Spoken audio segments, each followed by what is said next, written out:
友都講過之後，繼續收聽提教規則。呢個禮拜新聞幕後，對你大家強烈關心係，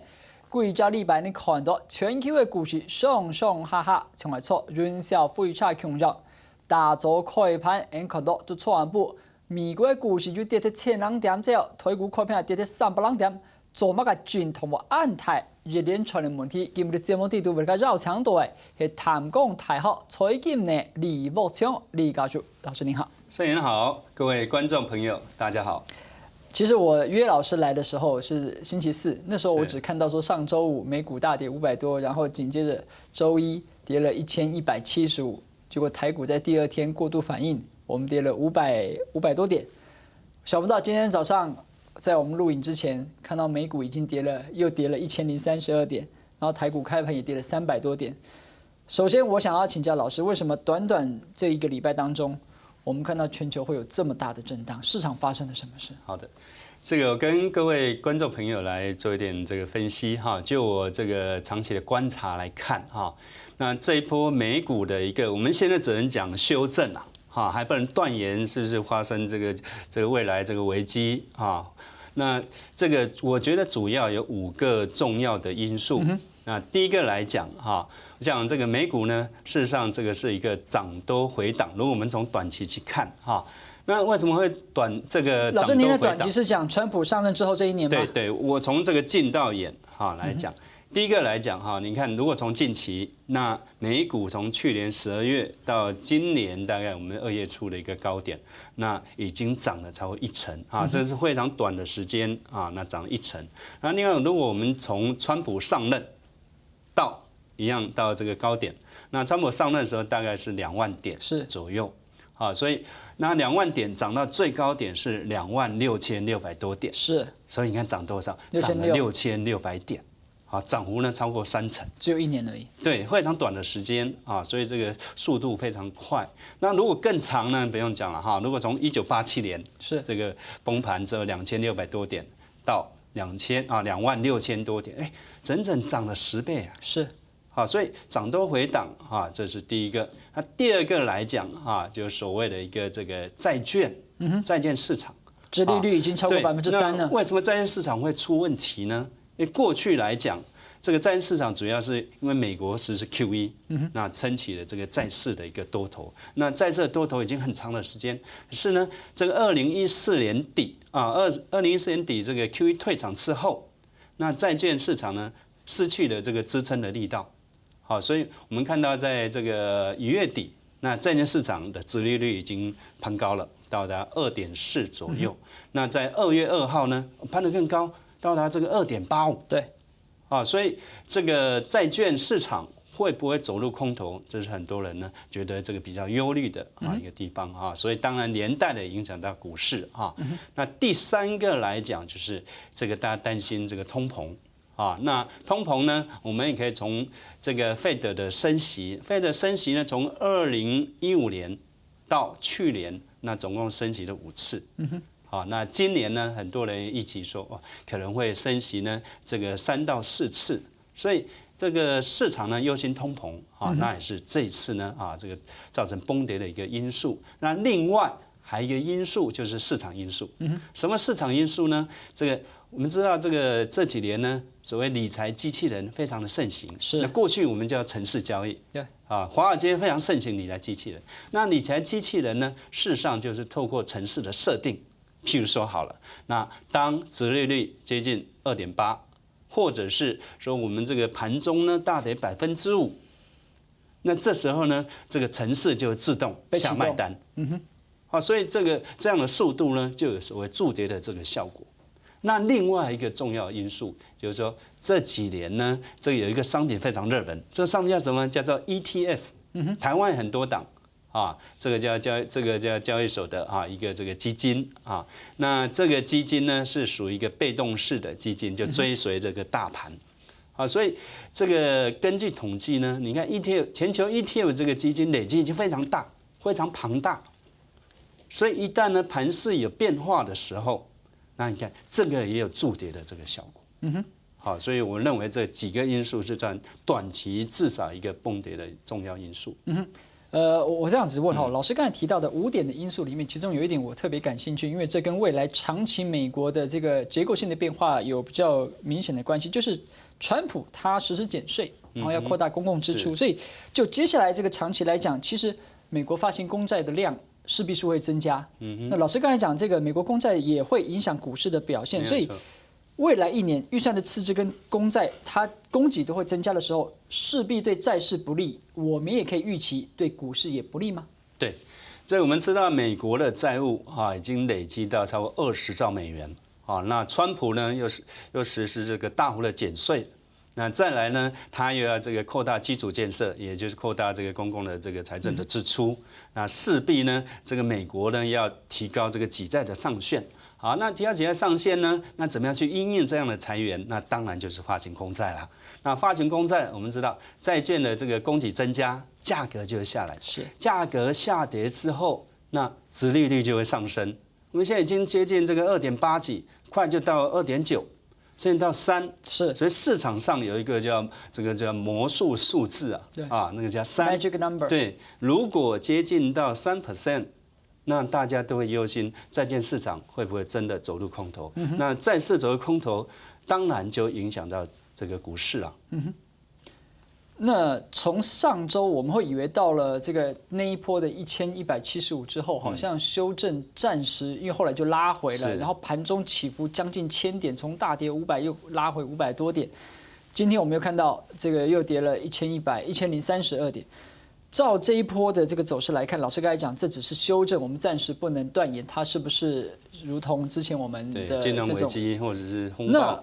修正结束了吗？然后接下来是否我们可以看到还有系统性的风险？是，好，我们看到这一波来讲，最高点是26000多点啊。那从这个2月2号这个跌了666，666也是一个关键的数字啊。然后再来这个礼拜一开盘要跌了这个1175点。那虽然这个隔天呢有这个反弹560点左右但是我们看到昨天呢美股就大跌1032，所以如果这几天的这个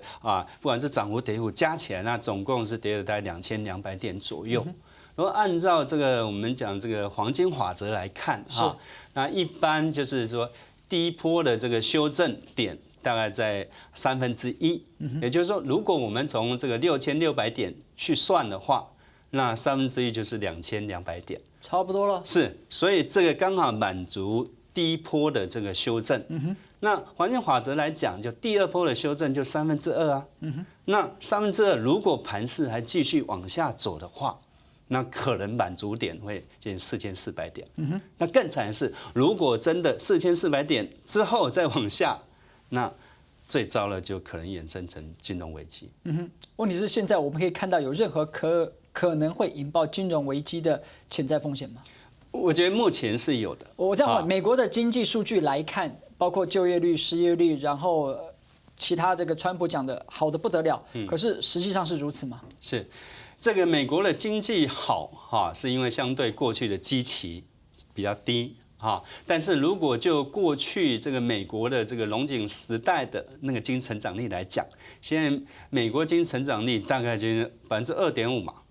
那2.5来讲，跟历史的高点比较，事实上也不是说真好的不得了这是川普自己的吹嘘，因为川普也讲说，哇，我这个川普上任之后，你看这个我缔造了川普行情。那川普行情就是我们刚刚讲的，你看涨6600点，他说哇，我替股市呢这个增加了7兆美元的这个财富所以这个是我想呢，这个是川普呢他的一种吹嘘的一个方式。但是我们看到，如果美国呢持续有通膨的这样的疑虑，那工资成本上升事实上是会加速这个物价的一个这个通膨的这样的一个危机那再来就是我们刚刚讲的，如果债券殖利率再继续往上攀升到3左右，那我想这个引起这个风暴那几率的就越来越高了。老师刚才在5点的分析因素里面有提到这个联准会的这个影响。我想要提一下，就是新的联准会主席鲍威尔，他才2月5号才宣誓上任。那我们以往对他的了解是，他的货币政策算是比较偏向鸽派。虽然他投赞成票，但是他其实某种程度是反对2012年的时候的QE，反对量化的宽松，所以市场是否因此因为鲍威尔的上任，预期说接下来下一次3月20的这个他们的利率决策会议升息几乎是势在必行，然后提早反应，那究竟鲍威尔他会怎么样来主导联准会接下来的走向？我们现在看得出来吗？好。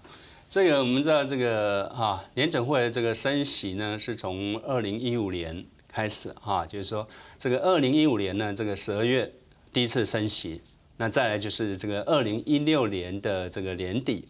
那去年呢升息了3次。那我们知道这个美国升息这个就联准会升息呢有3个条件必须要满足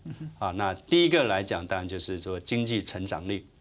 经济成长率达到它这个所谓一个复苏这个目标，以目前来讲那当然这个我们刚刚也提到了那美国呢事实上是有景气复苏对这样的一个这个龙景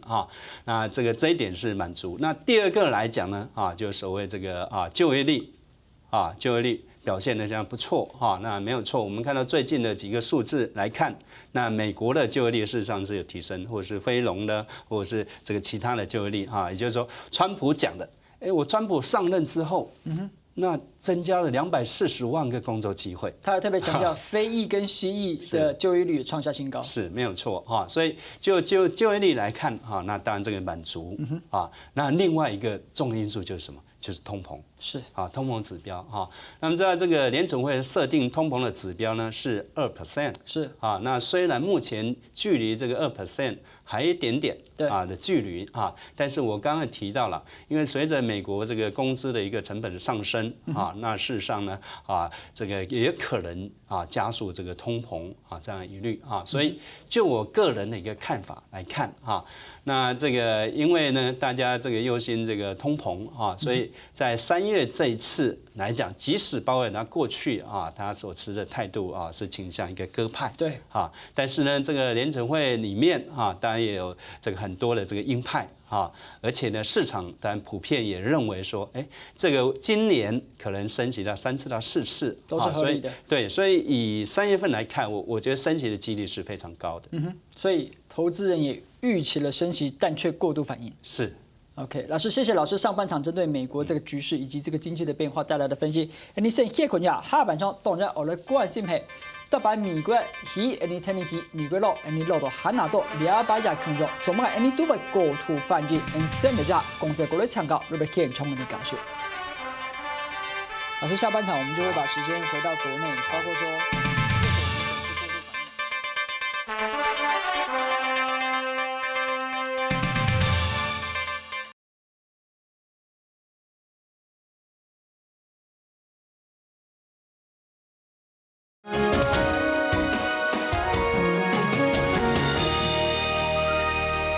跟大家國際版轉到討論的現場，上半場呢關心睇美國經濟行水啦股市的表現，當然下半場我哋關心 NTG。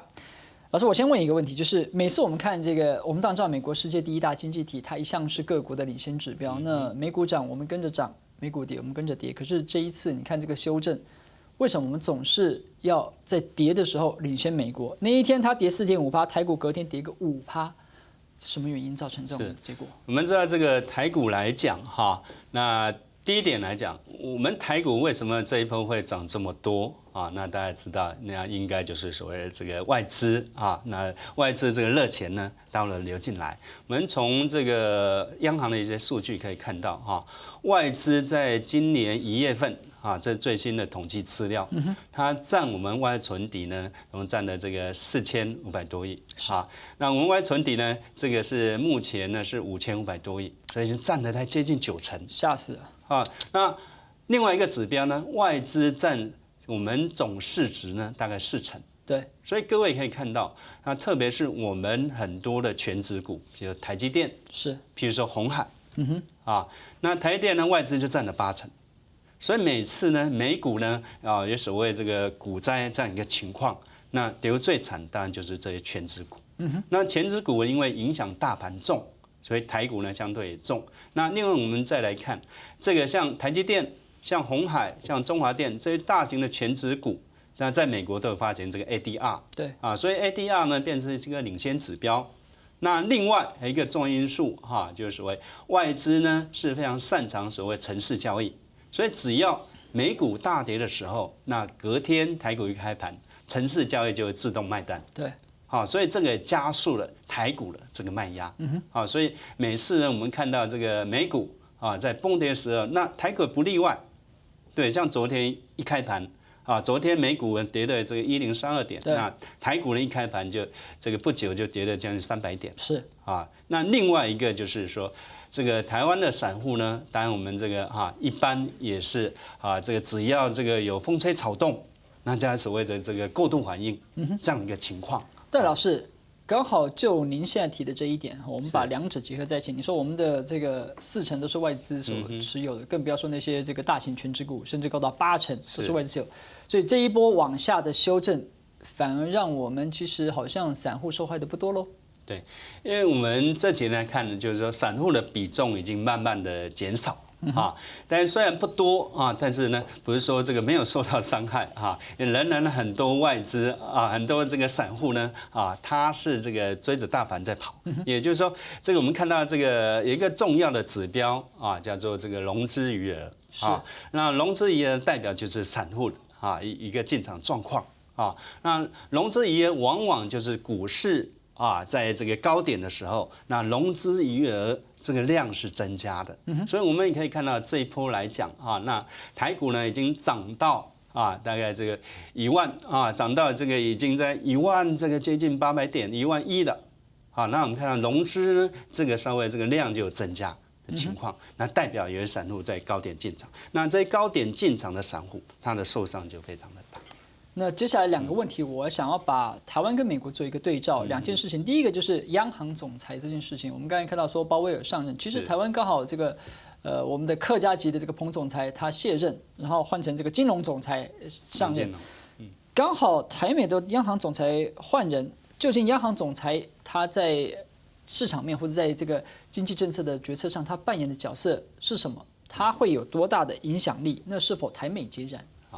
我们在这个央行呢是这个我讲主要的重要任务就是在主导一个国家的这个重要货币政策。那货币政策呢，当然包含的利率跟汇率这样重要的一个因素。那另外一个非常重要的角色就是它要去维持这个金融市场跟资本市场这样的一个稳定，还有希望能够呢这个对经济成长那一些重要的一个政策的一个指引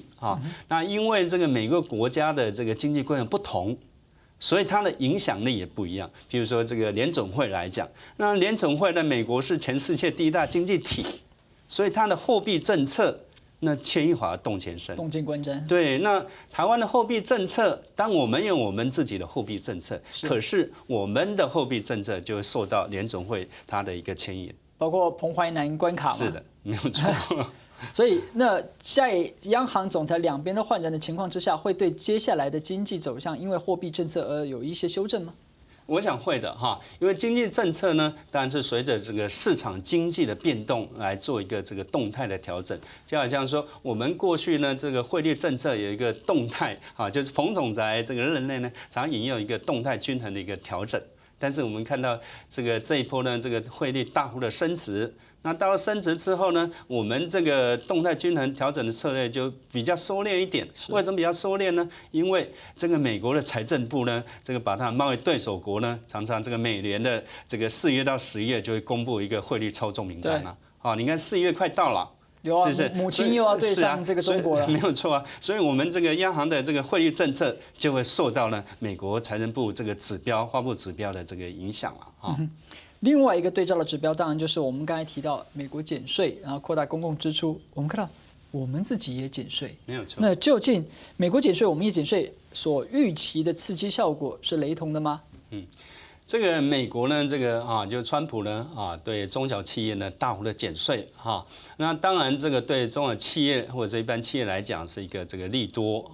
那包括可能很多的这个海外企业，还有这个鼓励制造业这个回流嘛所以很多这个海外企业呢获利这个就回来，或者是吸引全球很多企业会往美国美国制造，就川普诉求的，对，美国制造会走，对，所以呢，这个对美国来讲当然它是一个这个利多那当然，我们刚刚提到这个汇率，也有人讲说，哇，那汇率这个美元的弱势是川普另外一个阴谋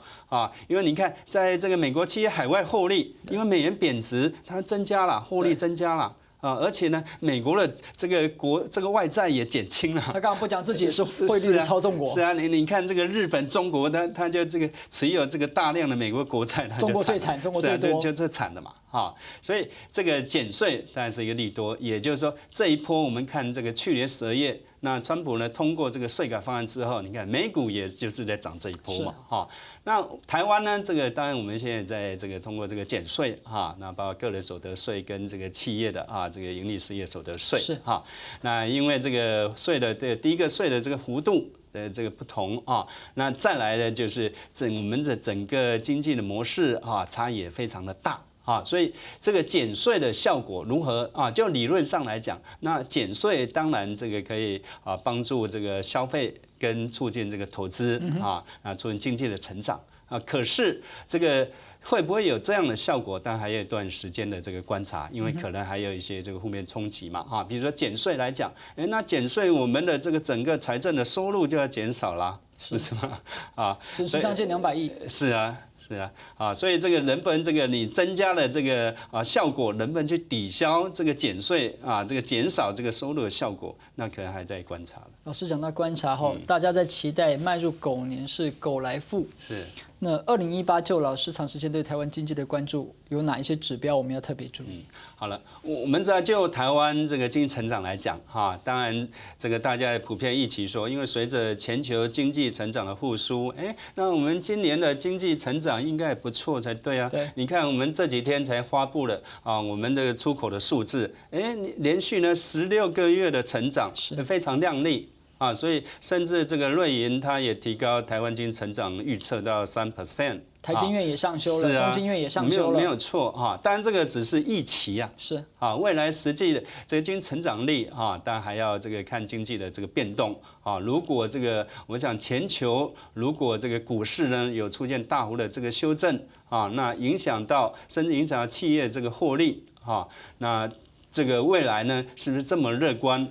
我想要进一步的观察。那出口是一个重要指标，出口那出口呢，这个领先指标是什么？出口的领先指标呢，就是说企业的这个接单那第二个来讲，因为出口呢，当然占台湾整个 GDP 大概有70%左右贡献是非常的大。那另外一个重要指标是说，我们要看投资项。台湾的投资从这几十年来讲那事实上都不是非常的理想，不管是国内的投资或者是国外的投资那如果在今年呢，这个整个投资项这个部分有改善那我觉得经济成长率来看还是比较乐观一点。老师，前瞻建设会不会是国内投资由政府带头的一个作为？对，一般政府呢这个带头来带动这个公共投资，当然是好事了那这个当然它的效果还是有待这个评估那只是说，如果我们长期去看那事实上是有带动消费跟投资经济成长这样一个效益如果这个国外的这个投资部分也能够增加的话，那我想这样的一个助力呢是比较大一点的。那最后我们想要从一个比较长远的这个角度来看一件事情。老师刚才约略也有提到，就是我们看到这一次的这个股市的修正，让我们想起1987年的股灾，然后1997亚洲金融风暴，结果韩国倒了，然后2008次贷风暴，从美国开始就引爆了欧债危机。那现在我们进入2018年了。结果才进入的这个第2个月，就让我们这个有如云霄飞车般的心情上上下下，2天就跌了两次2000点的。那会不会这种10年一次景气大循环的修正，我们现在正在目睹当中？是，这个刚刚盛元主播所提到了就是说10年好像10年一次是股灾的循环，这个也非常的巧合。你看，我们从这个1987年这个也是一样，这个美股的这个崩盘到这个1997年东南亚金融风暴到2007的这个次贷风暴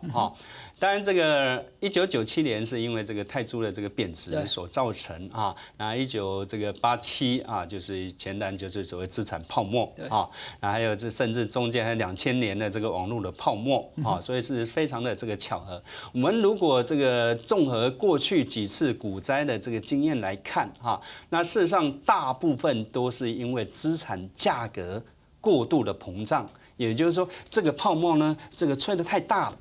那泡沫吹得太大呢，一旦有一些导火线，那这些导火线，譬如说我们刚刚讲的，如果是这个债券市场是一个这一次的导火线，那这个导火线呢，把这个泡沫戳破，那我觉得发生金融风暴的几率就升高了。那问题是我们现在什么时候可以断定那个泡沫被戳破了？如果这个美股呢，如果持续在大幅的修正啊，那修正甚至我刚刚讲的